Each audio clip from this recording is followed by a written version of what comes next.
I think we've about covered the Amazon Video Direct things.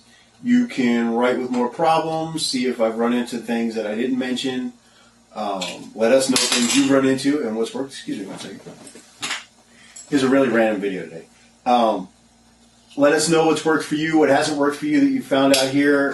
Things might be different experiences for all of us. If you're in a different country using it, let us know how that's working. So keep using this space, ask for more information, give us more information, whatever. But today I want to talk to you about a little indie friend, right? You see these on other sets. It's a radio, and you want to use them too. And I had gotten away from this for a long time. And I mean, when I film inside, who needs it, right?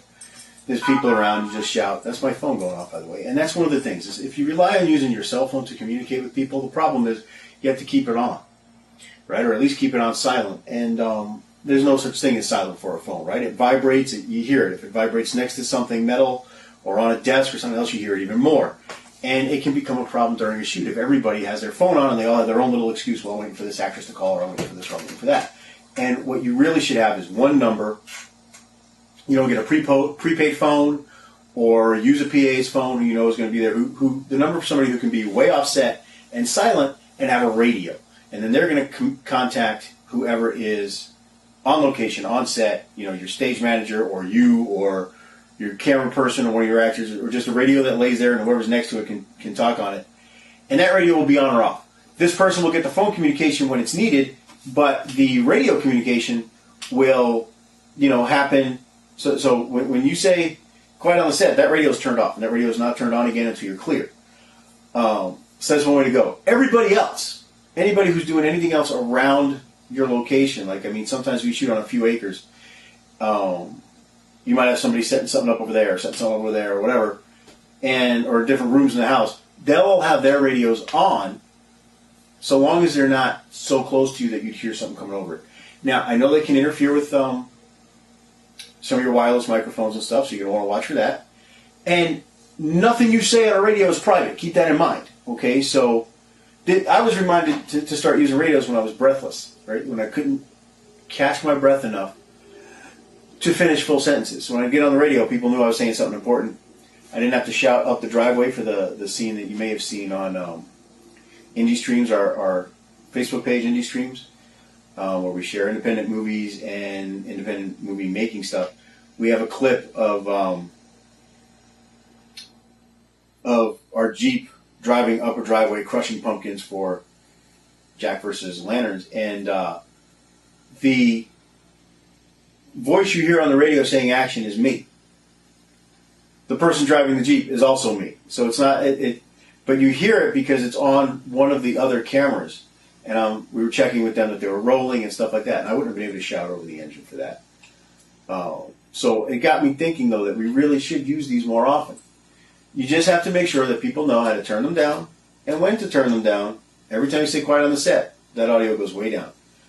Anybody that can hear you say it, or if you go radio silence or anything like that, people need to pay attention to it. If you want to make sure that random noises don't get heard, get yourself ones with a headphone jack and make sure everybody wears that. And then you'll really only have to worry if they're right next to the microphone. If you're using wireless mics, then you've really got to be careful. But wireless mics are going to pick up, ones that aren't up there in the range are going to pick up random radio frequencies anyway. And, people's helmet radios and truck drivers and stuff that go by, you're going to get that picked up anyway. So you still need to be careful with those microphones no matter what. I prefer a good wired mic, or like you've been seeing, that little 8 gigabyte recorder has done wonders for us. You guys might have seen the Shoot of Opportunity video. We're hoping to let the actual film, which is currently being called X24, be seen soon. Right now, only the cast, crew, and some of our family members have seen it, and it's getting a good response, but it's all from people who know who's in it, know who made it, and know the story behind it.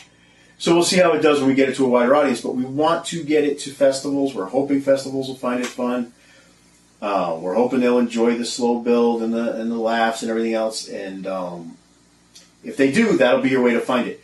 If you want to try and see it near you, and you're near a place, especially outside of the USA, because we love an excuse to send movies out. If you're near a place that has a horror or science fiction convention, it definitely falls into the horror, sci-fi, comedy realm. It is a kid-safe video, so if they need something to show in the afternoons, it falls in there too. We have, I believe, 0 cursing, and for one of our movies, we have no blood actually to speak of.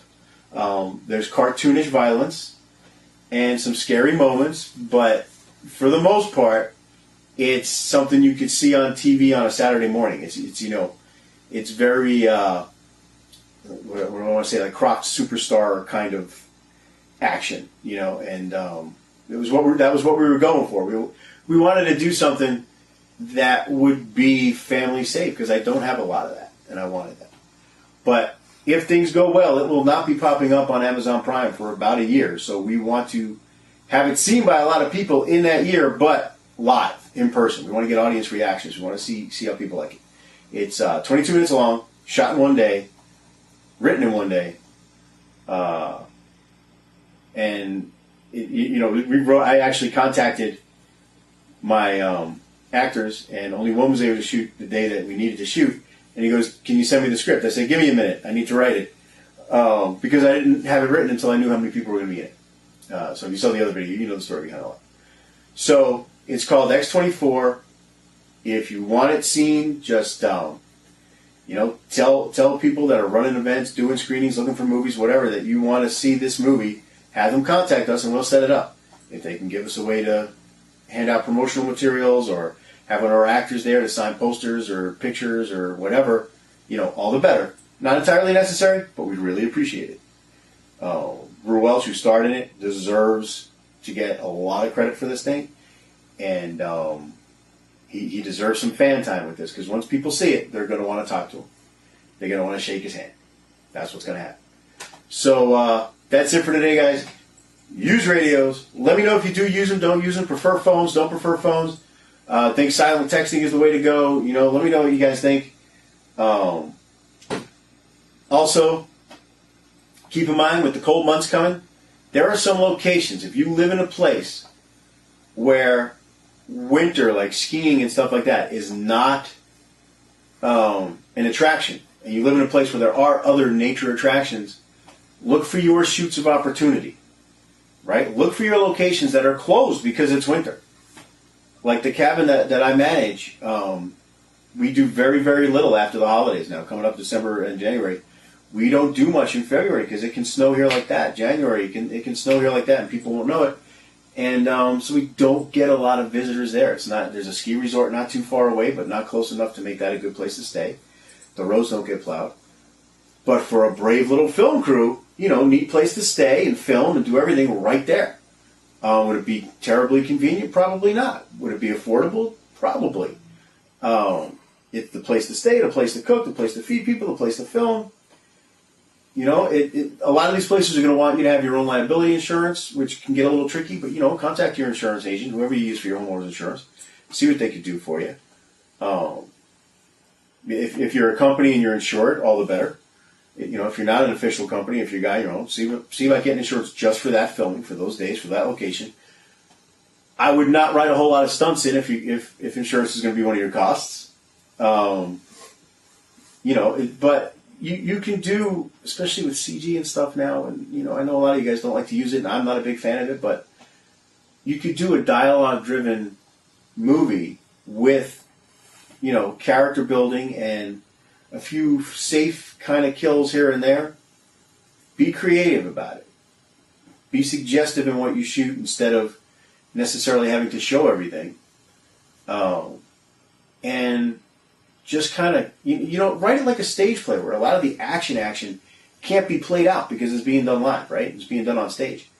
And write it that way so that you can have these big events happen, but figure out how to show the drama around that event without necessarily showing the event.